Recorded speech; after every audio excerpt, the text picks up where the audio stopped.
Ngasi numida weram phone ki ba kang leipa ke mera gi pau se de gi maru oi ba pau khara khangal saraka miyam da khudo tamjike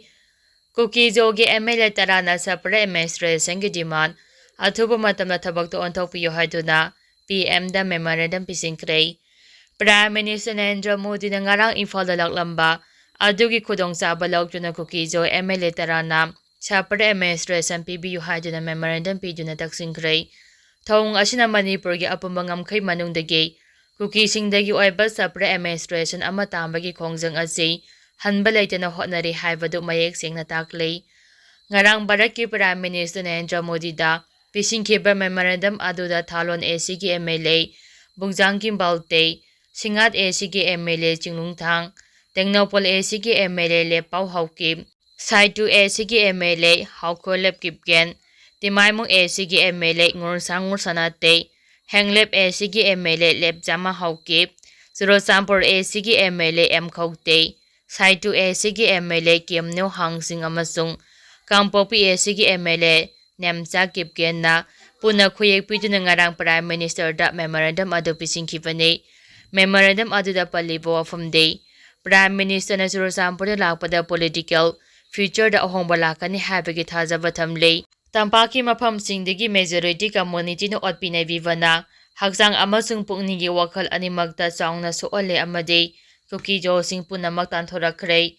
phibam asida chap manaba lengalol amagi makhada laiminaba yaroi madugi mahutta afaba maungda yumthangnana laiminabana santi purapang amgani legislator laiba union territory gi maungda separate administration gi demand athubada thabak to onthoknaba Wari sanabagi khongjel yangshan hanbiyu machina tungkoina Kuki jo miyamda santi fajaba amasung chawkhatpa haibadu oigani haina phongdokli makhatarapa pauda Imphal tureda Ashiba haksang ama tautharakle ngasi ayu Imphal tureda Ashiba haksang ama tautharakpadagi maya Imphal gi Imphal turelge sarukta phangba ngamkhre hawjik phawbagi oina Ashiba haksang adu masak maming khangba ngamdre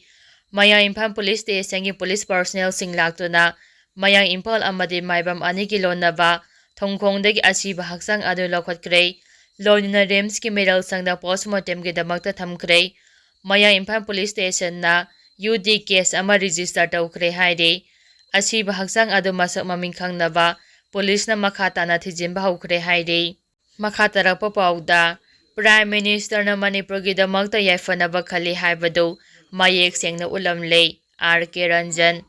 Ngarang Bharat ki Prime Minister Narendra Modi na Manipur da laklamba adu kanglupi irangna suonbadagi relief camp da laidiba IDP singa unaduna hakthengna wari sanakhiba ase Prime Minister ga state asigi yaifanaba khali haibadu thabak na mayek sengna ulle haina hanagi external amade education gi union state minister oina thawpuramba RK Ranjana phongdokre mahangna makhata na phongdorapagi matung inna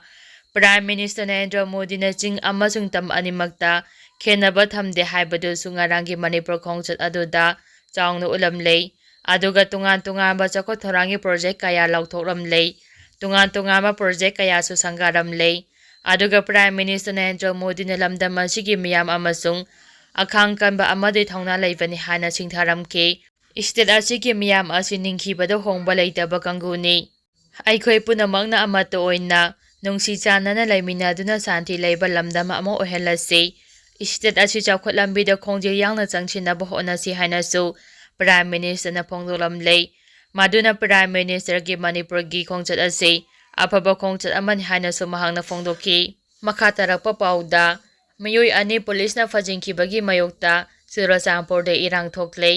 police station gi gate thugai personnel sing koichen chanakre Prime Minister Narendra Modi gi khongchat ka mari lanyanna lambida sem saba sing thugai kiba amasung compound na kaukiba miyam gi manungda ani Surosampur police na fajingkhibagi mayokta ngasi Surosampur da naha mayam amana irang sagalakre naha mayam amana Surosampur police station na thomjinduna lolaga leiba gate phaktokuna pukre maduga loinana police mayam da nungna thomba amasung phuba haurakpadagi police personnel sing hingnanaba kochen laga lotnakre Mafam adagi law and order ngaknanaba leidiba Central Force singsu Kuki jo singna tawriba thawng adu kumhaidongna yenglaga leikre Nomajing numit oibagi kaithel sing ayamba thonglo na ki ꯑꯗꯨꯕꯨ ꯅꯍꯥꯁꯤꯡ ꯑꯗꯨꯅ ꯖꯣ ꯀꯝꯃ꯭ꯌꯨꯅꯤꯇꯤꯒꯤ ꯃꯤꯑꯣꯏ ꯑꯅꯤ ꯐꯥꯖꯤꯜꯂꯤꯕꯗꯨ ꯊꯥꯗꯣꯛꯀꯗꯕꯅꯤ ꯍꯥꯏꯅ ꯗꯤꯃꯥꯟ ꯇꯧꯔꯛꯈꯤ꯫ ꯑꯗꯨꯕꯨ ꯃꯈꯣꯏ ꯑꯅꯤ ꯑꯗꯨꯗꯤ ꯍꯧꯖꯤꯛꯁꯨ ꯀꯣꯔꯠꯇ ꯄꯨꯊꯣꯛꯂꯒ ꯄꯨꯂꯤꯁ ꯀꯁꯇꯗꯤ ꯔꯤꯃꯥꯟꯗ ꯂꯩꯔꯤꯕꯅꯤꯅ ꯄꯨꯂꯤꯁꯅ ꯃꯈꯣꯏꯕꯨ ꯊꯥꯗꯣꯛꯄ ꯉꯝꯈꯤꯗꯦ꯫ ꯃꯗꯨꯅ ꯃꯔꯝ ꯑꯣꯏꯔꯒ ꯅꯍꯥꯁꯤꯡ ꯑꯗꯨꯅ ꯄꯨꯂꯤꯁ ꯄꯔꯁꯣꯅꯦꯜꯁꯤꯡꯗ ꯑꯇꯝꯅꯅ ꯑꯣꯟꯁꯤꯜꯂꯛꯈꯤꯕꯅꯤ꯫ ꯃꯐꯝ ꯀꯌꯥꯗ ꯃꯁꯤꯡ ꯌꯥꯝꯂꯕ ꯅꯍꯥꯁꯤꯡꯅ ꯄꯨꯂꯤꯁ ꯄꯔꯁꯣꯅꯦꯜꯁꯤꯡꯗ ꯅꯨꯡꯅ ꯊꯥꯔꯛꯈꯤ꯫ ꯑꯗꯨꯃꯛꯄꯨ ꯄꯨꯂꯤꯁ ꯄꯔꯁꯣꯅꯦꯜ ꯀꯌꯥꯝ ꯌꯥꯝꯅ ꯁꯣꯛꯂꯕ ꯑꯃꯁꯨꯡ ꯄꯨꯂꯤꯁꯅ ꯃꯈꯣꯏꯒꯤ ꯂꯣꯀꯑꯞꯇ ꯐꯥꯖꯤꯟꯗꯨꯅ ꯊꯝꯂꯤꯕ ꯅꯍꯥ ꯑꯅꯤ ꯑꯗꯨ ꯃꯈꯣꯏꯒꯤ ꯀꯁꯇꯗꯤꯗ ꯑꯗꯨꯃꯛ ꯂꯩꯔꯤꯕ꯭ꯔꯥ ꯅꯠꯇ꯭ꯔꯒ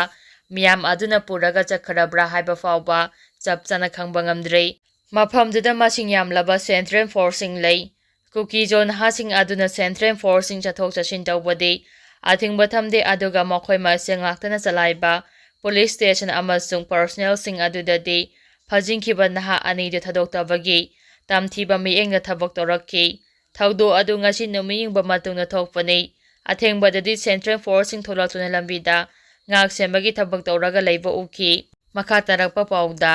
ꯃꯥꯂꯦꯝꯗ ꯆꯠꯅꯔꯤꯕ ꯂꯣ ꯏꯟꯗꯤꯌꯥꯗꯁꯨ ꯆꯠꯅꯍꯟꯒꯗꯕꯅꯤ꯫ ꯃꯥꯂꯦꯝ ꯄꯨꯝꯕꯗ ꯆꯠꯅꯔꯤꯕ ꯂꯣ ꯏꯟꯗꯤꯌꯥꯗꯁꯨ ꯆꯞ ꯃꯥꯟꯅꯅ ꯆꯠꯅꯍꯟꯒꯗꯕꯅꯤ ꯍꯥꯏꯅ international peace and social advancement (IPSAꯒꯤ ꯄ꯭ꯔꯦꯁꯤꯗꯦꯟꯠ ꯃꯥꯏꯕꯝ ꯕꯤꯁꯦꯁꯣꯔꯅ ꯐꯣꯡꯗꯣꯛꯈ꯭ꯔꯦ꯫ ꯏꯝꯐꯥꯜ ꯀꯣꯂꯦꯖꯀꯤ ꯖꯨꯕꯤꯂꯤ ꯍꯣꯜꯗ ꯉꯁꯤ ꯄꯥꯡꯊꯣꯛꯈꯤꯕ IPSAꯒꯤ 39 ꯁꯨꯕ ꯃꯄꯣꯛ ꯀꯨꯝꯑꯣꯟ ꯊꯧꯔꯝꯒ ꯃꯔꯤ ꯂꯩꯅꯅ ꯋꯥꯐꯝ ꯑꯁꯤ ꯃꯍꯥꯛꯅ ꯐꯣꯡꯗꯣꯛꯈꯤꯕꯅꯤ꯫ ꯊꯧꯔꯝ ꯑꯗꯨꯗ ꯏꯔꯝꯗꯝꯒꯤꯗꯃꯛ ꯊꯋꯥꯏꯅ ꯄꯣꯟꯊꯥ ꯄꯤꯈ꯭ꯔꯕ ꯑꯊꯧꯕꯁꯤꯡꯒꯤ ꯃꯐꯝꯗ ꯃꯤꯅꯤꯠ 2 ꯇꯨꯃꯤꯟꯅ ꯂꯦꯞꯇꯨꯅ ꯏꯀꯥꯏ ꯈꯨꯝꯅꯕ ꯎꯠꯈꯤ꯫ ꯂꯣꯏꯅꯅ ꯇꯣꯉꯥꯟ-ꯇꯣꯉꯥꯟꯕ CSOꯁꯤꯡꯒꯤ ꯃꯤꯍꯨꯠꯁꯤꯡꯗꯁꯨ ꯑꯆꯝꯕ ꯈꯨꯗꯣꯜꯁꯨ ꯄꯤꯈꯤ꯫ ꯃꯥꯏꯕꯝ ꯕꯤꯁꯦꯁꯣꯔꯅ ꯃꯈꯥ ꯇꯥꯅ ꯍꯥꯏꯈꯤ, ꯃꯥꯂꯦꯝꯗ ꯆꯠꯅꯔꯤꯕ ꯂꯣ ꯑꯁꯤꯒꯤ ꯋꯥꯡꯃꯗ ꯑꯩꯈꯣꯏ ꯈꯨꯗꯤꯡꯃꯛ ꯆꯠꯄ ꯌꯥꯗꯦ꯫ ꯄ꯭ꯔꯥꯏꯝ ꯃꯤꯅꯤꯁꯇꯔ ꯅꯔꯦꯟꯗ꯭ꯔ ꯃꯣꯗꯤꯅ ꯉꯔꯥꯡ ꯃꯅꯤꯄꯨꯔꯗ ꯂꯥꯛꯂꯝꯕꯗ ꯍꯧꯖꯤꯛ ꯂꯝꯗꯝ ꯑꯁꯤꯗ ꯊꯣꯛꯂꯤꯕ ꯏꯔꯥꯡ ꯑꯁꯤꯒꯤ ꯃꯇꯥꯡꯗ ꯀꯔꯤꯒꯨꯝꯕ ꯈꯔ ꯇꯧꯔꯝꯒꯅꯤ ꯍꯥꯏꯅ ꯊꯥꯖꯕ ꯑꯃꯠꯇ ꯄꯤꯔꯝꯈꯤꯕ ꯂꯩꯇꯦ꯫ ꯃꯈꯥ ꯇꯥꯔꯛꯄ ꯑꯣꯏꯅ ꯀꯪꯂꯥ ꯄꯥꯎꯗꯒꯤ ꯃꯔꯨꯑꯣꯏꯕ ꯄꯥꯎ ꯈꯔ ꯈꯪꯍꯟꯖꯔꯒ ꯃꯤꯌꯥꯝꯗ ꯈꯨꯗꯣꯜ ꯇꯝꯖꯒꯦ꯫ ꯁꯦꯄꯔꯦꯠ ꯑꯦꯗꯃꯤꯅꯤꯁꯇ꯭ꯔꯦꯁꯟ ꯗꯤꯃꯥꯜ ꯁꯦꯜꯒ ꯃꯟꯇꯤꯛꯅꯔꯦ ꯍꯥꯏꯔꯤꯕꯗꯨ ꯑꯔꯥꯟꯕꯅꯤ꯫ ꯀꯦꯖꯦꯠꯁꯤ